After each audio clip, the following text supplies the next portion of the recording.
Hi guys. And Weekly SEO, we like talking about SEO news and SEO tips and experiments, and we will start in a few seconds. And you are free to ask any SEO related question you have in your mind. So the goal of these sessions is to keep you updated on the SEO industry. We share here some hot SEO news, some topics, and of course, we love experimenting, and we also share our experiences on some SEO experiments.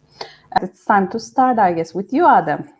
Yeah, that's me. And before moving to our main topic, I wanted to prepare with a few news and question answer topics, like sections.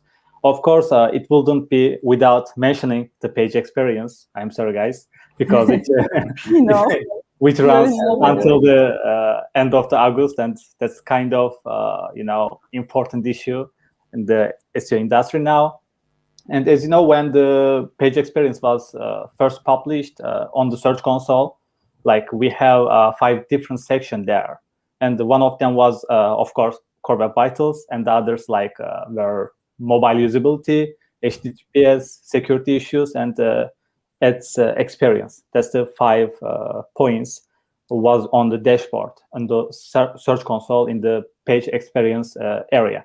So 2 of these 5 metrics were removed from the page experience dashboard. Really? Yeah, because I can't believe it. They're trying to simplify it more from the Google side. Yeah, okay, I can understand. Like, for example, its experience was removed. Because there was no page experience factor anyway. Like they don't. This metric didn't affect the page experience. So it will continue to operate separately as as experience, but it will not be in the page experience dashboard anymore. So we eliminated this its experience. And another one is security issue. That's the interesting reason from the Google. Like the reason for the removal this security issues is that website may not be able to respond to attacks from the third party. That they can you're a website owner and you cannot defeat these third parties if you have attacks. So this is not problem from the website owner. So because of that, Google say that it's actually removed from page experience. They say that is the description from the Google, and so does page experience. Now its final form we have 3 critical metrics left. Interesting. I always believe that ad experience will be included in the future because it's an important part of a user experience in terms of user experience. It's interesting. Yeah, I think so. Especially for the news category, that's a big problem because they are gaining a lot of money from these ads, and that's experience kind of very important for the pages also. So that's the second part. There was a topic created in Google Groups. I saw it a few days ago. One of the frequently asked question from my brands also. What I consult, especially from the technical side, they try to ask this because if they compare these metrics, what's the difference? They want to know it. So that's the question is, why doesn't PageSpeed Insight field data doesn't match with the data on Search Console? So in fact, we noticed that in this picture, I hope you can see it, there is no field data there, and in this question, because there's just the origin summary was there as a field data. So how to answer this question, why PageSpeed Insight field data doesn't match with the Search Console? Actually, Chrome user experience gives us this data by taking sample on the page, and if it doesn't have enough samples, so there is not enough traffic on the page, so it cannot give us this data. because there's not sample and they cannot give you average. So origin summary is kind of different from the field data, because field data is just based on page, but origin summary field data is based on your whole website and is taking sample from your whole website pages and give you this average. So what about in Search Console? That's the third part. This event works more differently, because when Google said that the field data is more important than the lab data, so all SEOs wondered that what would happen to pages with without any traffic. You know, if you don't have any traffic this page and there is no field data, so how can Google eliminate these pages? So for this, John Mueller also mentioned about it a lot in their webinar. The grouping feature in Search Console has come when they announced this page experience. So they group the pages, and with the similar, that's a topic like similar as, and like category pages, one group, and blog pages, one group. And if one blog post you have a lot of traffic, so and another blog post you have, they don't have any traffic, so they are grouping them and giving this field data with this grouping feature. So because of that, Search Console don't actually give us clear metric performance. So because of that, these three metrics are kind of different from them. And also you can visit this URL below the slide. That's really, there's an answer from the Google side. It's very, very detailed, and probably you will understand very well from this link URL also. So guys, after this page experience topic. By the way, Adam, which one do you prefer to use more, Search Console or Google PageSpeed Insights? Which one do you prefer to use more when you check for PageSpeed? That's a cool question, actually. If you want to optimize your website, you need to go to search how Google saw my website. So you can check your Search Console. Then you can, because if you click on the website, you can, like there's a pop-up there, like PageSpeed Insight, and you can crawl it on the PageSpeed Insight. So you can actually, how can I say it, like you can check all these PageSpeed Insight and Search Console also. It's a more useful way. It's better to double check. Yeah, of course. So guys, like if there's no question after this page experience topics, it's time to talk about the topic of the week that we'll focus on. That's what we gave an this topic from the beginning of this session. That's the situation we may encounter in Ahrefs and SEMrush, or maybe other related tools. When we search for a query, we can see like very high volume. You know, there's like a keyword here. It's really have a high volume, but for this volume, clicks per search can also be quite low. So what is the reason for this? Actually, this is our also kind of related with our topic.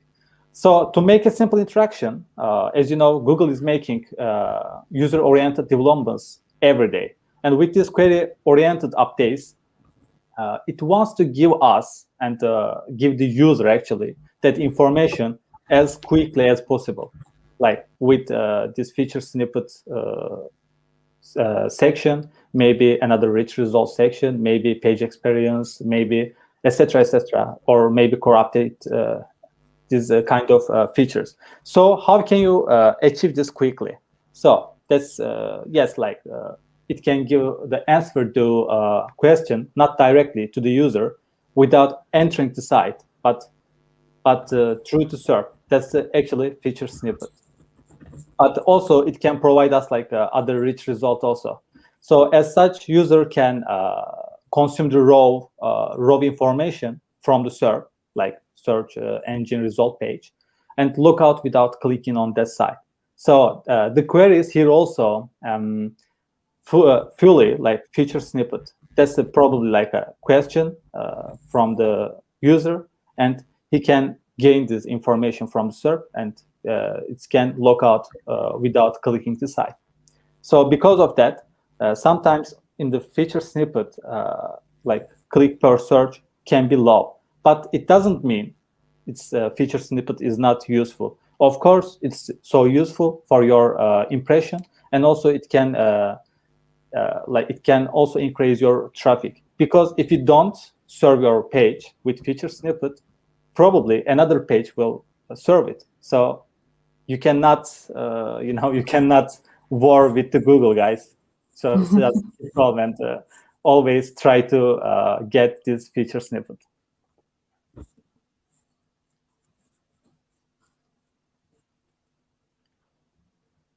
So if you remember, Bushra, Semrush had a great webinar, yeah? And I'm talking about that webinar in the next slide. I will say it also. And that's great webinar for everyone. Probably you will also talk about more than me. And actually, we also talk about it like our first season, but it was in Turkish. Sorry for non-Turkish speaker audience. Yeah, like we talk about it also in Turkish, our sessions. And like you can also watch Semrush webinar. It's in English because the main source. You don't need to learn Turkish. So they produced a research by processing SERP data, and this research is actually a great source for website that want to be visible in the feature snippet. So like so much so like you can actually find your potential feature snippet by filtering them, like question-based queries, like this list, maybe like many words that top, best, is more matching with the list. And in addition, there are many other criteria also, like such as CPC values and length of the query. And maybe you can fill the gaps between in your industry, between your brands, and the content you will create using this research. Like you can fill these gaps in your industry. So there is no content that maybe doesn't answer these queries. So that's a big challenge for you to fill this gap. So if you want to be more visible here, you can also taking this research. And also, in fact, Bushra will sharing her content, his success by using this potential in her own presentation. That's a really good case from one industry, and she's also will talk about that. And actually, that's really good question. Content structure versus structured data. That's the content structure is important, or structured data is more important. And that's the main question while talking about feature snippet or another research result. So according to Mueller, the structure of the site is more and more important for Google than structured data. In other words, making your HTML structure as readable as possible will help the Google to understand, to make your structure as a feature snippet. So as you see in the example, if you are going to ask the question from hitting second title and came up with a feature snippet containing a table, it will be beneficial for Google to specify your cleanly as possible with the HTML table here. There's actually nutritional value there, and as you know, nutritional values always showing with this content type is a table. And this table is really cool and so simple. And Google and Googlebot is coming and crawling your website and taking this table data rows and showing it as a feature snippet in the Google site. So, but on my part, I can say that I care about both. And if my blog post contains questions and answer, I can use FAQ structured data. If it includes data, maybe you can use dataset structured data. And I can send the search these structures to make sense of it, my page as this rich result. Yeah, like however, like as we said, the structure of your site becomes more and important, and not the structured data is coming forefront, and you need to be simplify your content structure as HTML to be visible as in the feature snippet. So yeah, that's I totally agree with it. Structured data just helps Google. What is the page about? But the general contents, if the general content structure is bad, no matter what you do or no matter what structured data you use, you don't have any results, good results. I believe that. Yeah, and also most of the examples of feature snippets I have seen by now didn't even have some structured data, and structured data also mostly lead to rich results rather than feature snippets. Yeah, so we can say like structured data is just helping your website. If your HTML is not crawlable, like sensible for Google bot, you can support it with structured data.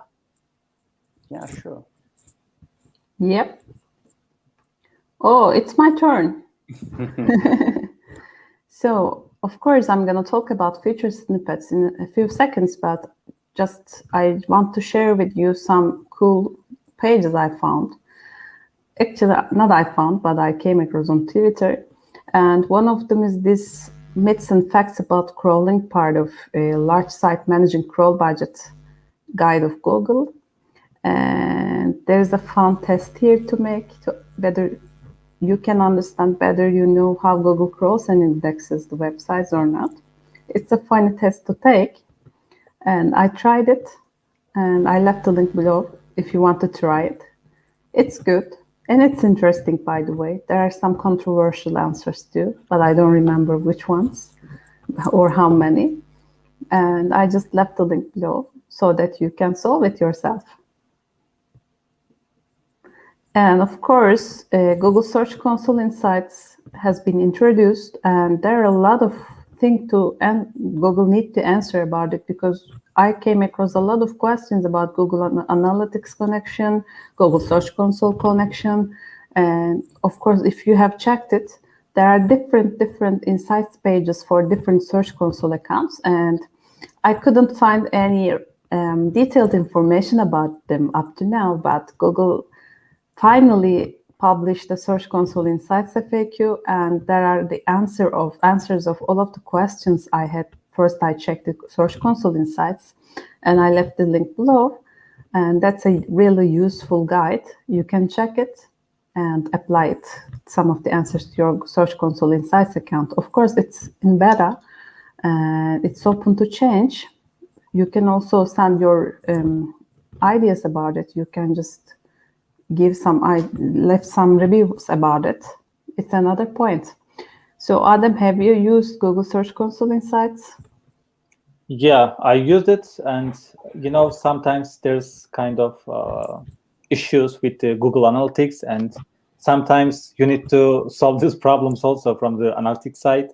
And yeah, like Google Insight is a real cool tool from the Google, and I'm using it to optimize the website. Most of the time, I believe I wish there was I just said that I wish there was a time filter. It's only last 28 days. I would want to compare it with some custom data too, but maybe in the future we will see that too. Yeah, exactly. So let's talk about how to win feature snippets, and which is one blog post, by the way. And this is a really exciting process for me. It was like a journey, and now I'm gonna start my story about it. It actually has a funny beginning point, and so everything started with a SEMrush webinar. Actually, the webinar just Adam talked about 5 or 10 minutes ago. And it was a really good webinar. I just left the link below. I really recommend you watching it. And it was about feature snippet, general information about feature snippets and how to get feature snippets. And I really found some cool data about the target long tails. For example, target the long tail keywords, target keywords with low volumes, target keywords in question formats, update your content according to them, are really good insights for me in that webinar. So at the beginning, I just thought that, okay, I'm going to try this. Let me try this. And I'm going to create an article based on people also ask questions and long tail keywords with low volumes, because low volume long tail keywords tend to get features and paths in the future if the demand increases. So I decided to try it. I found my long tail keywords. I checked the people also ask questions, and I created a really good, long, well-explained content. But what happened? I didn't get any features and paths. Actually, I waited here so that you can tell me nothing happened, but so, and make fun, but you said nothing. So it didn't get any features and paths. But I applied everything in that description. So what did go wrong? You may ask it to yourself. But of course, there is something wrong in it, because I wrote it out of excitement and I really, really ignored a huge thing about it. And that's the intent gap. You know intent gap, right? Search intent gap. Guys, give me a voice. Sometimes I feel like that I just lost my connection.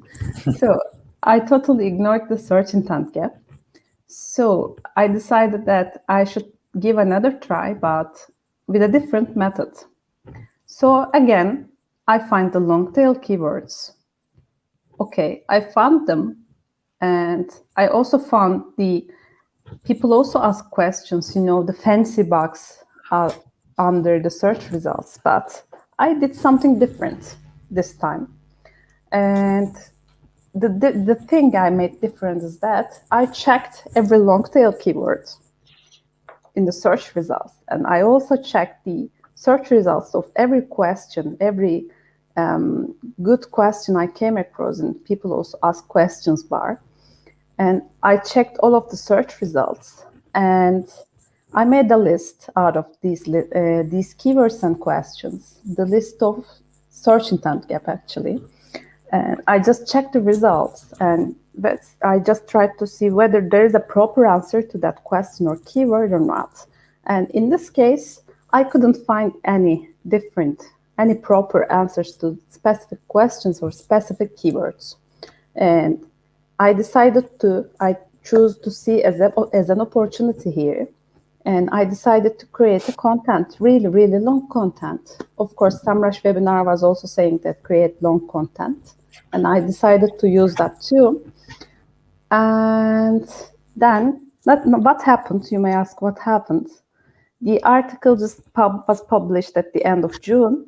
And now we are at the second week of August, I guess. I don't remember the dates. Oh my God.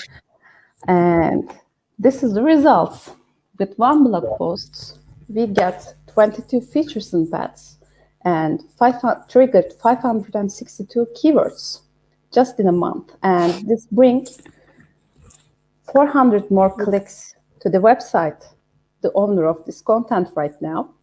And it also provided 20,000 impressions in a month. So that's a huge number, guys. And that's a huge number with just one blog post. So the lesson you should learn from here, of course, is never ignore knowledge gap, in search intent gap in this case. And you should check every keyword in the search results. If there are a lot of competition and a lot of answers to it, whether it's long tail and with low volume or not, nothing will change. You won't probably get a stable feature snippet because there's a lot of competition and someone already did that before you. So you should find that unique points to cover. I have a question for you here. As you know, if you are searching something and you can find some questions from the people also ask, but when you search these questions in the SEMrush or Ahrefs, sometimes you cannot find any volume for these keywords. So did you have any, did you use any this kind of questions? No keyword, no volume on the SEMrush, but it's on this people also ask, did you use these questions on your content? That's an excellent question that I was waiting for it to come, by the way. So in this point, for this blog post, the second blog post, of course, when you have a main keyword, right? In this case, the food price. Just the Turkish name is different, but I'm just choosing to translate it: food price or food money. For the in Turkey, people the employers have to give to employee food money for lunch, and that's the keyword, the food money, and that's our keyword, main keyword. When you just search for food money, or what is the amount of food money in 2021, there will be a lot of competition. There are a lot of websites, news websites, competition answering that question. But at the end, there are a lot of different questions. And actually, I have a video about it, how to get all of that questions from Google search results. You can just download all of them at once, and then we are using SEO Minion, but that's not the editorial, by the way. I just giving an example. And via SEO Minion, you can just download them and examine them. And of course, I check the questions, Adam, in Google SEMrush or in SEMrush and Ahrefs, but I didn't get any proper search volumes. So yeah, there wasn't any search volumes, but when I just typed the questions in Google and checked the search results, I didn't get any proper answer too. So in this case, with no volume, you would expect that no traffic will come, right? All of the SEO forecasting depends on the volume of the keywords or the trends of the keywords.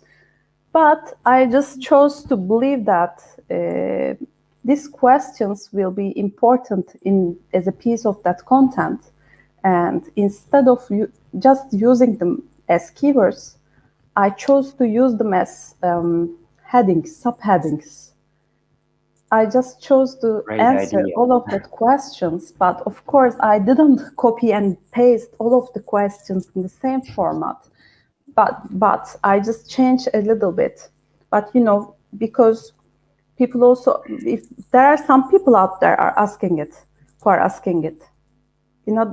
Otherwise Google won't show it in people also ask box. So there is intent to look for that keywords or that questions. So I chose to believe that they will be effective because there were no proper answers to them, that questions in the search results. When you search for all of them, the only thing you see are the food money, what is food money, how to calculate food money, for example. There was a question about how a person, so what was like it? Does an employer have to give food money to an employee while he or she was on a vacation? That kind of interesting. They were that kind of interesting questions. Yeah, they were that kind of interesting questions, and it was actually this website is also aims for B2B audience, so that's the right target point. So I didn't say anything about B2B, but in this type of articles, knowing the market is really important before trying to write something or copycatting other websites. So B2B means that an employer is looking for it. So it's the best question I can choose to use. And I just use them as subheadings. I just use all of the long tail keywords with low volumes, but important for the brand. And we just created a really, really long blog article about it. And this is the result. So I think there's another insight here from this blog post. I think there is now in this SEMrush blog post and this research, like some queries ends with the current year, like you said, food money 2021. That's kind of queries also has big potential for the feature snippet. I don't know, maybe it's in just Turkish market, but I don't think so. I think it's a global market also. That's big potential for feature snippet. Yeah, by the way, of course, the questions didn't have any volume, but just imagine that when you answer that question, you can trigger tons of keywords. Yeah. Yeah. Of course. But these are really niche and unique to find contents. You should really, really think about it. Content marketing is a really long process, by the way. We are creating content briefs. We are trying to help our clients to gain traffic and impression. And sometimes, of course, they just want to copycat other websites. And of course, look at that website. They had this. We should this too. We should do this too. But being different can be good. This good sometime. Yeah. So if you don't have any more questions, these were excellent questions, by the way. I'm gonna write a blog post about it, and I'm gonna put that question in the blog post too. Thank you, Adem. Welcome. That's actually great answer also. I have one question for you, Bushra. I checked the page with your recommendations as a success story. It was really good, but what I observed was here that the length of the paragraphs, I mean, we know that most of the featured snippets are paragraph type of featured snippets, and they have, I don't know how to say, optimal length. So you knew it before creating the brief for the task. And can you say about it? Can you say something about it to us, please? So yeah, of course, there is a way to trigger all of the answers so that they can be featured in featured snippets. In this case, I didn't choose to try that because I couldn't be sure about how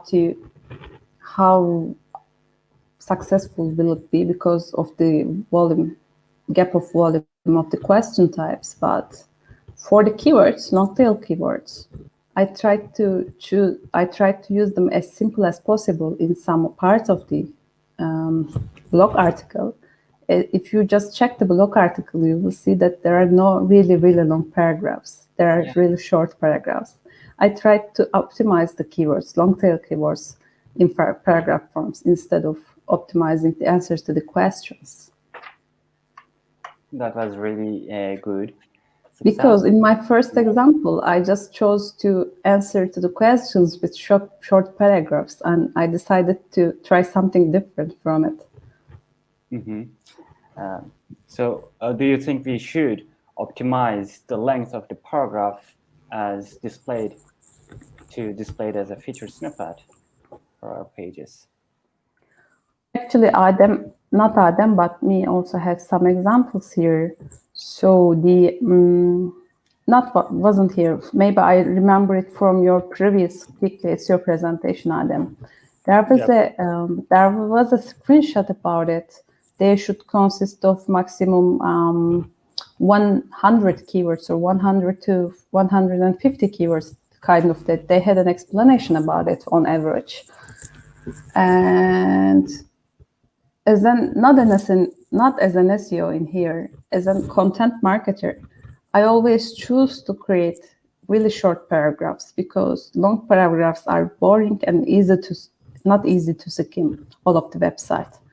That's why creating short paragraphs is better. Of course, the amount of subheadings are also important because that also makes the article easier to read.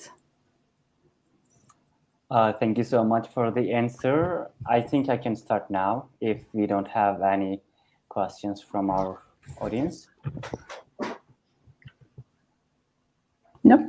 All right, I think I can start. There's some news about local SEO, Google My Business. A few days ago, Brody Clark spotted some new information provided on Google Maps listings, which is saying updated today. It gives information that there were some updates on that Google My Business listing, but when I checked for the news to find some news, I didn't see any news from Google that proving the update. And when I checked the results by myself, I didn't come up with any other examples. So I think it must be still getting tested now. We're gonna be learning about it now. And also, Brody Clark said it doesn't show what is exactly updated when you click through that listing. But we know updated Google My Business listings are more likely to get higher rankings on map packs, but we still don't know if it is gonna be a ranking factor. So for now, we don't know if it is gonna be a game changer for local SEO strategies, but keep in mind that if you update your listings as often as possible, Google will reward you for sure.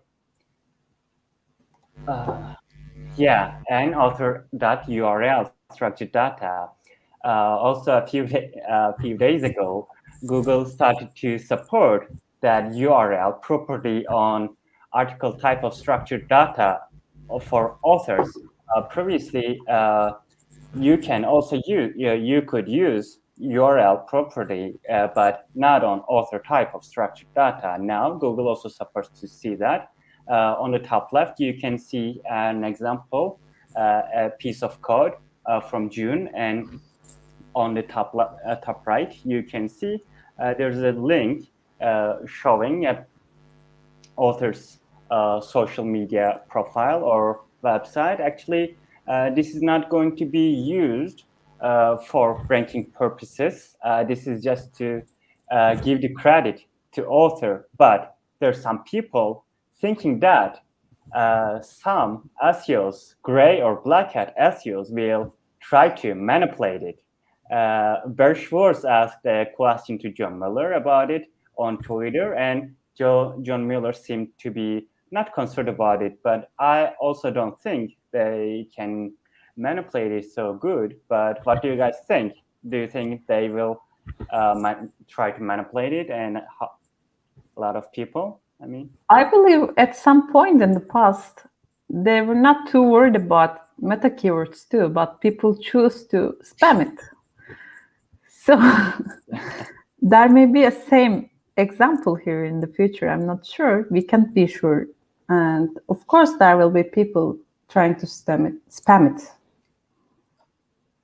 Yeah, like, SEO and all digital area is kind of, how can I say it, like, not protected so much. So everyone can spam it so easily. But that's the question here, like our ranking will affect it or not. Of course, Google has kind of like so improved algorithm, and so they can detect it, no problem. But I think here the author URL, like this structured data, it's, I think for me, like, okay, it's not a ranking factor, but it's kind of also related with the EAT also. I can say that. Yeah. Because author and his background is more and more important, especially for finance or health industry websites. Yes, for sure. I believe that most of the health websites will try to spam it. We are trying to just show it as a production of all of their content as a production of a physician or a doctor. I'm not sure, but they will try it in the future probably. Yeah, in time we will see some examples, I believe. So I will also talk a little bit about feature snippets and CTR. Of course, SEO is not all about CTR, I mean click-through rate, but click-through rate is a very important factor for us. for featured snippets, Ahrefs back in 2017, made a study about featured snippets and results. And in those studies, there were some interesting takeaways. Actually, my teammates already talked about them, but I can show what they didn't tell. By the way, there were 2 million featured snippets on the study. And the most featured snippets for a single page on the study was with 4,658 featured snippets on one single page. It is really powerful. And Wikipedia is the head of featured snippets. It's always the winner of featured snippets by 11% of all internet. But it shouldn't be surprising, right? Yeah, of course. Actually, if I don't remember wrong, there's a Brian Dean also. I don't know, in backlink code, there was a similar kind of blog post, more updated version. Maybe you can check it. So the recipe part, it's really interesting, by the way. When you apply recipe to a recipe website, you can hit 1 million impressions in a really short time. So it's not a structured data that you should ignore or never give any thought about. You should really think about it. And for this part, I want to ask you a question, by the way. Yeah, please. Just think out of the box and think out of the feature snippets here. It's also about it's related to CTR, by the way, but it's also about the structured data. Do you believe that the use of structured data, different kinds of structured data, affect the CTR negatively? As soon as I remember, someone asked a question to John Miller about using multiple structured data on one single web page. And I think he answered that question like, if they are not related structures data that can be used together, it is better to use only one structured data on every page. So if they can be nested, for example, an article and some other type of, for example, a video on an article type of structured data, they can be used and they can affect it positively. But if there are not relevant multiple structured data, I think only one of them will be understood and rendered by Google. So I think there's not going to be a huge effect. I don't know. There may be a slight effect, because for lazy people, by the way, they will just take their answers and never visit your website, and it's a bad thing. But I believe at some points it may affect CTR. Yeah, there's a chance. There's always a chance, but I'm not sure. I don't want to say anything for sure. In SEO, everything, the answer to everything is it depends, as we always say. Of course, for paragraph and list type of featured snippets, I'm talking about the featured snippets. When we use them, we see a huge decrease in clicks and impressions. So, of course, there's a really positive effect for clicks. But, for example, FAQ structured data, I'm still questioning it. It might be different for FAQ structured data, especially before FAQ structured data is limited by only 2 answers. But I don't know about the others, to be honest. Maybe we can try at some point in some page, not a client's page, but our own website's page, a page from our own website, and try it. There are a lot of good questions and arguments about it, by the way. You can find them in different platforms. Mm-hmm. So actually, I just want to ask that. Thank you. All right. As you see on here, no problem. As you see on the comparisons, there is 74% clicks without featured snippets on the first result pages, but only 70% with search results with featured snippet. There is 4% of difference. So pages without search result pages without search snippets are more likely to be clicked through. So, but the difference is really slight. So we can get to the next slide. I'm trying to get there. Don't worry. No problem. As I told, it was a research on 2017. It may not be the same for now. So I checked another research held by Systrix, and also we see here that pure organic results and video results show better performance than featured snippets according to the graphics. So we can say that in terms of click-through rate, featured snippets might not always be beneficial. They may not be great every time.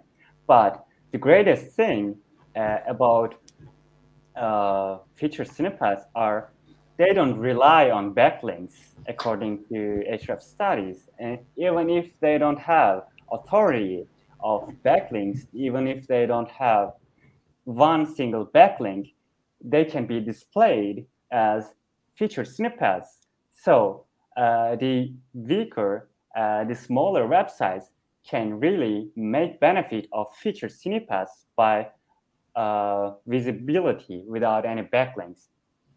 It's really good, and something I love about featured snippets, it is like a great equality chance for them to compete with the bigger websites. But some people may... Don't worry. Yeah, actually it was great timing. For some people who don't want to use to just decided, okay, I'm gonna leave it. Yeah, that's the last one, I think.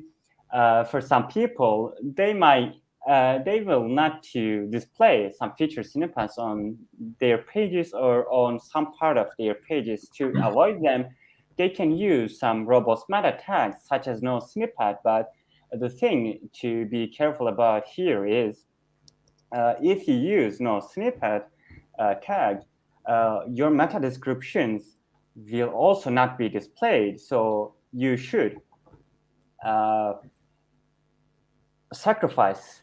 you should also sacrifice your meta descriptions if you use no snippet to not be displayed on as a featured snippet. You can also use max snippet tag, which you can define the maximum number of characters on the snippet. You can do it 20. If you do it 20, it will be only 20 characters. If you do it 140, there will be only 140 characters, and more of them won't be shown. There is another way. Yeah, let me tell you an interesting story about it after you're finished about this. All right, I'm almost done. My favorite one is data no snippet. With data no snippet, you can block only one part, some parts of your HTML code. It can be a division or it can be a span. So while one part of your page can be featured as display, featured snippet, the other part might be blocked from being featured snippet. That is why I would prefer data no snippet if I need to block only one passage of a content, but the other one will be still visible. All right, I'm curious, Bushra, what was the story? For the data no snippet part,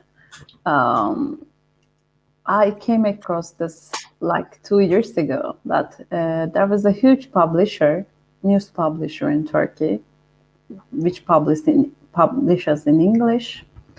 And in one of their articles, and it was a really good article with a lot of traffic, they embedded a video from YouTube, from a different content producer, by the way, as an example. And when you check the search result, of course, about a topic, and when you came across the organic search result of this page, this specific page, instead of a meta title, Google shows the thumbnail and the name of the video producer from YouTube. So, and there was a link to YouTube. And this was a huge problem for the website because it would decrease their traffic, and they were trying to find a way to solve it. And at the end, they solved it with this. Yeah, I think it might be very useful for them. And as you said, it's been very helpful to them. Oh my God, that's the end? It was happened really so quickly. Yeah, that's the end.